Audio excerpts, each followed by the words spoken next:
오늘 하나님 말씀 다니엘서 5장 1절에서부터 12절 말씀. 다니엘서 5장 1절에서 12절 말씀 함께 읽겠습니다. 5장 1절입니다. 벨사살 왕이 그의 귀족 1000명을 위하여 큰 잔치를 베풀고 그 1000명 앞에서 술을 마시니라. 벨사살이 술을 마실 때에 명하여 그의 붙인 느부갓네살이 예루살렘 성전에서 탈취하여 은 그릇을 가져오라고 명하였으니 이는 왕과 귀족들과 왕후들과 후궁들이 다 그곳으로 마시려 함이었더라. 이에 예루살렘 하나님의 전 성소에서 탈취하여 온 금그릇을 가져오매 왕이 그 귀족들과 왕후들과 후궁들과 더불어 그곳으로 마시더라. 그들이 술을 마시고는 그 금, 은, 구리, 쇠, 나무, 돌로 만든 신들을 찬양하니라. 그때 사람의 손가락들이 나타나서 왕궁 촛대 맞은편 석회벽에 글자를 쓰는데 왕이 그 글자 쓰는 손가락을 본지라. 이에 왕이 즐기던 얼굴빛이 변하고 그 생각이 번민하여 넓적다리 마디가 녹는 듯하고 그의 무릎이 서로 부딪힌지라. 왕이 크게 소리질러 술객과 갈대아 술사와 점쟁이를 불러오게 하고 바벨론의 지혜자들에게 말하되 누구를 막론하고 이 글자를 읽고 그 해석을 내게 보이면 자주색 옷을 입히고 금사슬을 그의 목에 걸어 주리니 그를 나라의 셋째 통치자로 삼으리라 하니라. 그때 왕의 지혜자가 다 들어왔으나 능히 그 글자를 읽지 못하며 그 해석을 왕께 알려주지 못하는지라.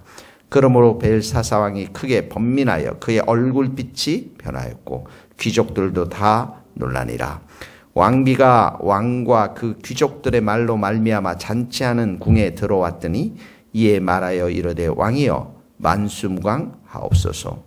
왕의 생각을 번민하게 하지 말며 얼굴빛을 변화할 것도 아니니이다. 왕의 나라에 거룩한 신들의 영이 있는 사람이 있으니 곧 왕의 붙인 때에 있던 자로서 명철과 총명과 지혜가 신들의 지혜와 같은 자이니 왕의 붙인 느부갓네살 왕이 그를 세워 박수와 술객과 갈대아 술사와 점쟁이의 어른을 삼으셨으니 왕이 벨드사살이라고 이름하는 이 다니엘은 마음이 민첩하고 지식과 총명이 있어 능히 꿈을 해석하며 은밀한 말을 밝히며 의문을 풀 수 있나이다. 이제 다니엘을 부르소서. 그리하시면 그가 그 해석을 알려드리리이다 하니라. 자, 벨사살 왕은 이제 2절에 보면 아버지가 느부갓네살 왕이었으니까요. 그 아들이죠. 이 아들인데 이 바벨론이라는 나라의 마지막 통치자입니다. 그리고 나서 이제 이 벨사살 왕이 오늘 일어난 이 장면 일어난 그날 저녁에 메대와 바세아 제국의 자객에 의해서 이제 죽게 됩니다. 그리고 결국은 이 바벨론도 멸망하게 되는 것이죠.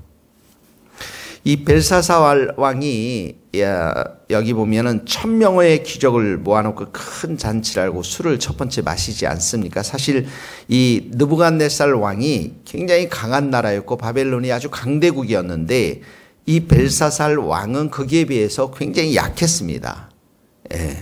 그래서 역사가들이 열등감이 많은 그런 왕으로 이렇게 이야기하고 있는데 그러다 보니까 오늘 1절에도 보면 귀족들을 1000명씩이나 불러놓고 연회를 베푼 것입니까? 왜 그렇습니까?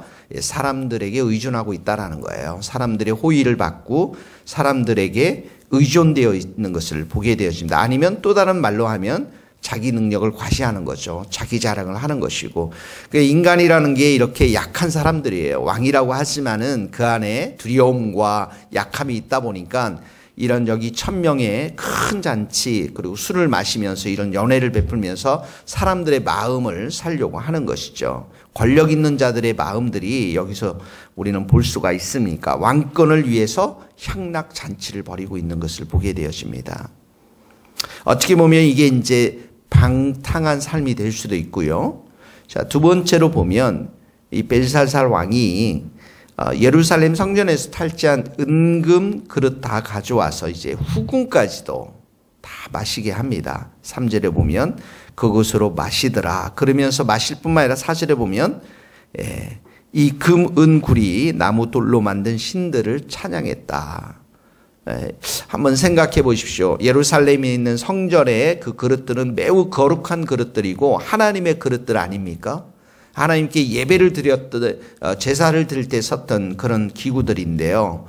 이런 일들을 행한다는 것은 무슨 의미가 있을까요? 하나님을 깎아내리는 거죠. 무시하는 거죠. 완전히 불경스러운 행위들이죠. 하나님을 모독하는 교만한 행위들인 것을 보게 되어집니다. 그러니까 2, 3, 4절도 보면 이렇게 창조주 하나님을 무시하면서 사람들에게 의존되어 있고 사람들과 함께 이런 향락들을 즐기는 자가 벨사살 왕이었습니다. 자, 인간이 이렇게 어떻게 보면 교만하고 하나님을 무시하고 하나님을 모독하는 자기 자신의 자리와 자기 자신의 권세와 이 모든 것들을 유지하기 위해서 이런 모습들을 보이는 것들 오늘 볼 수가 있습니다. 자, 그리고 나서 5절에 보세요. 5절에 보면 근데 손가락들이 이렇게 나왔으니까 이제 복수겠죠. 손가락들이 나타나서 글자를 씁니다. 글자를 쓰는데 5절에 보니까 그 글자 쓰는 손가락을 보았습니다. 그랬더니 6절에 보면 이 왕이 얼굴빛이 변하고 창백해졌다라는 것이죠. 그리고 이제 두렵고 넓적다리가 녹는 듯하고 그의 무릎이 서로 부딪힌지라 힘이 빠지고 후들후들 떨린다는 표현을 하지 않습니까? 두렵고 고통스러운 마음이 생긴 것입니다. 놀랍지 않습니까? 이 사람의 손가락이 나타났다라는 것은 예사롭지 않은 계시를 말하는 것이죠. 우리 기독교로 말하면 하나님의 계시, 하나님의 나타나심이거든요. 그러니까 이 벨사살 왕이 하나님에 대해서는 잘 모르겠지만 뭔가 신적인 어떤 능력, 놀라운 이적을 보면서 여기에 얼굴빛이 변하면서 어떻게 보면 이제 6절의 이 모습이 사실은 이 벨사살 왕이 그날 죽는 그런 모습에 인간이 직면한 두려움을 여기서 볼 수가 있는 것이죠. 자, 이렇게 두려움이 많은 사람이 인간의 모습입니다. 7절, 8절에 보면 우리가 느부갓네살 왕이 이렇게 얘기한 것처럼 술객, 갈대아 술사들 다 불러서 이거 풀이하면 자주 옷도 주고 금도 주고 셋째 통치자로 주겠다 했는데 8절에 보니까 아무도 해석을 못하고 그러니까 9절에 벨사살 왕이 크게 번민하고 얼굴빛이 변하고 귀족들도 다 놀라니라.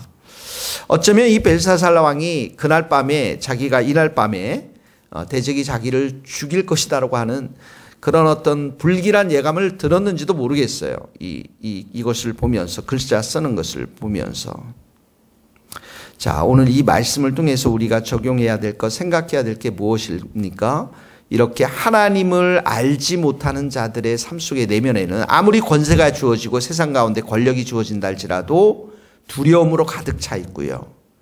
그리고 끊임없이 이렇게 하나님을 모독하는 행위들을 할 수밖에 없는, 그래서 그들의 삶이 하나님께 의존되어 있는 것이 아니라 사람들께 의존되어져 있는 것들을 보게 되어집니까? 근데 결국은 하나님을 이렇게 멸시하고 하나님을 의지하지 않고 모독하는 자들의 삶의 최후가 뭐냐면 우리가 내일 모레 이렇게 가면 이 벨사살 왕이 그날 밤에 죽게 됩니다. 이날 밤에. 자, 오늘 이 말씀을 보면서 우리에게 적용할 것은 우리가 정말 예배자로 서서 하나님께 예배드리고 또 예수님과 날마다 동행하는 삶이 축복의 삶이라는 거예요. 우리가 돈이 많고 이 땅에 권력이 있고 뭐 우리 주위에 막 1000명의 이런 사람들이 없다 할지라도 우리 안에 예수님이 계시고 우리가 하나님을 예배하고 이 손가락들이 나타나서 글자에 쓰는 걸 보면서 이 왕이 후들후들 떨리는 것들을 보면 인간이 얼마나 이렇게 겉에 보기에는 수많은 사람들과 왕권을 가지다 할지라도 약하고 연약하고 두려운 존재인가를 우리가 볼 수가 있지 않습니까? 두려워하는 존재인가를. 이 종말의 시대 때 우리가 예배자로서 하나님 앞에 매일매일 예배드리고 오늘 삶도 예수님의 이름을 부르면서 예수님과 동행하는 삶이 우리의 삶 가운데 가장 축복일 수밖에 없다라는 것입니다. 여러분의 삶 가운데서도 오늘도 하나님을 높이고 예수님을 사랑하고 더욱더 의지하는, 또 그 하나님을 정말 기쁘시게, 하나님이 기쁘시게 하는 그것이 무엇인지를 순종하며 살아갈 수 있기를 예수님의 이름으로 축복합니다. 특별히 오늘 1000명의 이제 귀족 잔치를 벌였는데요. 여러분들이 1000명을 아니더라도 1명이라도 2명이라도 여러분의 이웃과 가족들 또 성도들을 섬기며 사랑하고 그 영혼들을 위해서 잔치는 아니더라도 환대를 베풀어주고 주의 사랑으로 이웃 사람들을 축복해주면 좋을 것 같습니다. 첫 번째 적용입니다. 두 번째 적용은 이제 10절에 보면 왕비가 나타나서 만수무강하옵소서 이렇게 하면서 11절 12절에 다니엘을 소개합니다. 다니엘이 이 꿈을 해석할 것입니다. 이 손가락에 있는 글씨들을 해석해 줄 것입니다. 이렇게 말씀하면서 11절에 보니까 다니엘을 묘사할 때 거룩한 신들의 영이 있는 사람, 그러니까 다니엘 가운데 임한 성령님을 말하는 것이죠.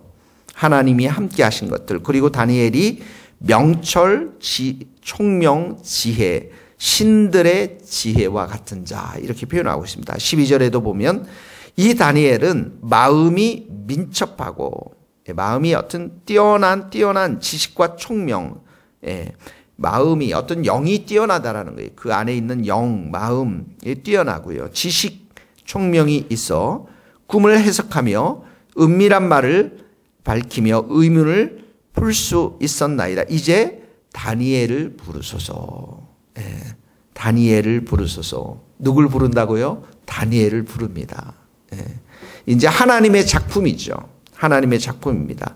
그러니까 이 하나님의 계시를 풀 수 있는 사람은 이렇게 성령의 사람, 하나님의 사람이 이렇게 풀 수 있는 것입니다. 그리고 이 왕비를 통해서 다니엘을 부르소서, 이렇게 예비되고 준비된 다니엘을 또다시 불러주시는데, 사실은 이 느부갓네살 왕에서 이렇게 높은 관직에 올랐지만 이 벨사살 왕은 그 후대 사람이기 때문에 잘 알지는 못했던 것 같아요. 그런데 다시 하나님께서 이 왕비를 통해서 다니엘을 불러내시는 것들을 보게 되어집니다. 자, 우리가 이 세상 가운데서 세상을 이길 힘은 어디에 있습니까? 거룩한 신들, 성령이 우리 가운데 있을 때 우리가 세상을 이길 수가 있습니다. 성령으로 충만할 때. 특히 이제 이 명철, 총명, 지혜가 어디로부터 왔습니까? 하나님으로부터 주어졌잖아요. 이 다니엘서 우리가 알다시피 1장에 가면은 8절에 다니엘이 결심하잖아요. 뜻을 정해서 왕이 먹는 음식과 포도주 마시지 않고 내 몸 더럽히지 않겠다라고 했을 때 1장 8절에서 그렇게 결심을 했는데 17절에서 하나님께서 이 네 사람에게 총명과 친구들, 그 3명 친구들에게 학문을 주고 지혜를 줬는데, 특별히 다니엘은 꿈과 환상을 해석할 수 있는 능력까지 같이 주지 않습니까? 그러니까 이 하나님께서 이렇게 주신 거예요. 하나님의 은혜로 명철과 총명과 또 이 신들의 지혜, 성령의 지혜가 이 다니엘에게 주어진 것입니다. 그러니까 이렇게 불신자인 왕비가 다니엘을 부르소서 이렇게 말하지 않습니까? 우리 시대 때의 넌크리스찬들이 우리를 향해서 해야 될 말이 바로 이런 말입니다. 다니엘을 부르소서. 우리 보고 성령이 충만한 우리의 삶을 보면서 회사에서도 다니엘을 부르소서. 우리 가정에서도 다니엘을 부르소서. 왜 그렇습니까? 다니엘 가운데 하나님의 지혜와 이런 명철이 있기 때문에 그렇습니다. 그러므로 우리가 적용해야 될 말씀 무엇입니까? 오늘도 우리가 성령의 은혜를 구하고, 야고보서에서 이런 말씀이 있지 않습니까? 온갖 좋은 은사와 온전한 선물이 다 위로부터 빛들의 아버지께로부터 내려오나니, 너희 중에 누구든지 지혜가 부족하거든 모든 사람에게 후히 주시고 꾸짖지 아니하시는 하나님께 아뢰라. 하나님께 구하라. 그리하면 주시리라. 다니엘이 위대한 게 아니라 사실은 다니엘에게 이렇게 지혜와 총명과 영을 부어주신 하나님이 위대하시고 크신 분이십니다. 그러므로 오늘도 우리 성도의 비밀은 바로 이렇게 하나님을 우리가 모시고 있기 때문에 그 하나님에 엎드려서 은혜를 구하고 지혜를 구하고 총명을 구하고, 그리고 지식을 구해서 또 성령의 충만한 은혜를 구해서 이 땅에서 우리가 부르심을 받은 그 자리에서 회사든 가정이든 교회든 어디에서든지 간에 다니엘을 부르소서 사람들이 이렇게 우리를 찾는 그러한 일들이 있게 되기를 예수님의 이름으로 축복합니다. 기도하시겠습니다. 하나님 아버지 감사합니다. 이렇게 벨사살 왕이 하나님을 모르기 때문에 사람들에게 의존돼서 살아가며 하나님을 모독하며 살아갔던 것, 또 특별히 손가락이 벽에 글씨를 적을 때 두려워했던 그의 모습들을 우리가 보게 되었습니다. 우리가 하나님을 예배하며 찬양하며 오늘도 예수님과 동행하는 이 삶이 얼마나 복된 삶인가를 이 말씀을 통해서 깨닫게 하시니 감사합니다.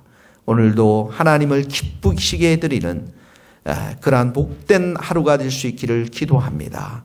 하나님 아버지, 또한 우리는 지혜도 부족하고 명철과 총명이 부족하고 우리는 너무나도 부족한 것이 많이 있습니다. 이 땅 살아가면서 세상 사람들 가운데 하나님 아버지, 우리가 연약한 자로 부족한 자로 보이지 않기를 원합니다. 하나님 성령의 지혜를 주셔서 많은 사람들이 다니엘을 부르소서, 우리 이름을 부르소서, 이렇게 우리 이름을 하나님의 지혜로 충만히 채워서 이 세상 가운데 승리하며 또 그 꿈들과 세상의 많은 비밀들을 우리가 풀어낼 수 있는 하나님의 사람들로 우리를 축복하여 주시옵소서. 하나님 아버지, 특별히 우리 교회가 이전을 꿈꾸고 있습니다. 저 무지개 아파트 근처로 가서 우리가 마음껏 복음을 선포할 수 있도록 우리의 길을 열어 주시옵소서. 예수님의 이름으로 기도하오며 지금은 우리 주 예수 그리스도의 은혜와 하나님의 크신 사랑과 성령님의 교통하심이 우리 모든 성도들, 선교사님들, 이 나라의 민족과 북한 땅과 스코틀랜드 땅 위에 이제로부터 영원토록 함께 하시기를 간절히 축원하옵나이다. 아멘.